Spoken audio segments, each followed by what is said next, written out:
Signs of fatigue. When the dog starts to show signs of fatigue, try the exercise 1 or 2 more times to see if the proper position can be achieved. And if the dog is still unable to perform, then it is time to stop this exercise.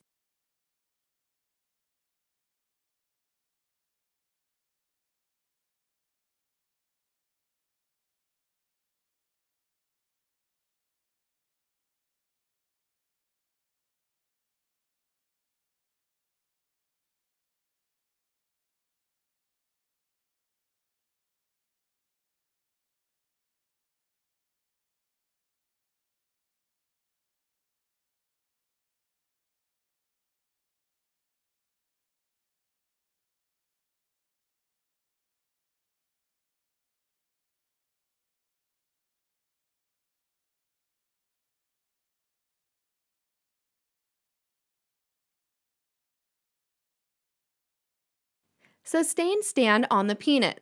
The dog should be standing on the peanut in a symmetrical position with its front feet under the shoulders and stifles under the hips. It is common for dogs that do not have sufficient core strength or balance to want to tuck their hind limbs underneath their hips. When this occurs, it is acceptable to touch the dog's rear toes, which give them information to kick back their hind legs into proper position. Be sure the hind feet are not sliding off of the side of the peanut. Hold the stand position for 10 seconds. Repeat 5 times, 30-second rest interval. Sit to kickback stand on a peanut. From a symmetrical standing position on the peanut, ask the dog to sit. The hips should be square and symmetrical with the dog's head, shoulders, stifles, and toes all pointing forward. Hold the sit position for 5 seconds, and then ask the dog to stand. The dog should perform a kickback stand. When the dog stands up, the front feet should not move, eliciting all movement from the core and rear assembly, as the dog lifts and steps back into a standing position using the back feet. Hold the stand position again for 5 seconds, and move back into the down. Repeat 5 times, 3 sets, 30-second rest interval. Down to stand to down on a peanut. The dog should be standing on the peanut in a symmetrical position with its front feet under the shoulders and stifles under the hips. The dog should move into a sphinx down position with minimal foot movement. Ideally, the dog's front feet should not move. The more still the dog's feet remain during movement, the more the core muscles are activated. The front and back assembly should move down as a unit so that the top line stays parallel to the ground. Hips are symmetrical and stifles and rear toes are pointing forward. You may use either a food lure or a nose touch to obtain the down from a stand position. Hold the down position for 5 seconds and then ask the dog to stand. The dog should rotate up to a stand without moving either front or rear feet to ensure they are engaging their core and rear assembly in their movement. The end position should be a symmetrical stand with front feet under the shoulders and stifles under the hips. There should be an equal weight distribution from left to right, both in the front limbs and in the rear limbs. The dog should have a neutral back and neutral muzzle. Be sure the hind feet are not sliding off of the side of the peanut. Hold the stand position again for 5 seconds and move back into the down.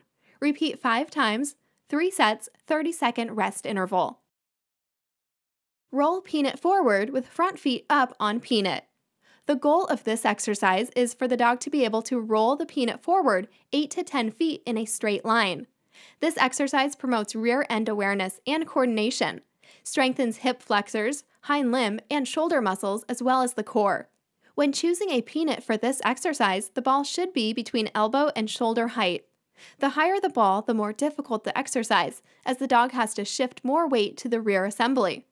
Place the peanut on the ground between yourself and the dog.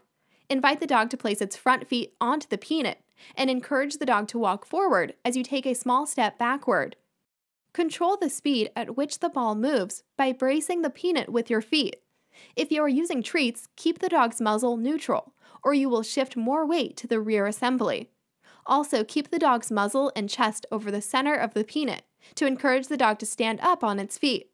The dog's hind feet should move in an independent motion. They should not hop or shuffle when moving the peanut forward. 8 to 10 feet, 5 times, 30-second rest interval. A cool down is important to bring your dog's body back to its normal physiological state. A gradual reduction in heart rate, blood pressure, etc., lowers the probability of post exercise disturbances in cardiac rhythm. Similar to the warm up, the cool down will promote arterial circulation, which aids in the effective removal of metabolic waste and rebalancing of oxygenation within muscle cells. To cool down your dog after your workout, it is recommended to go for a 5 to 10 minute loose leash walk.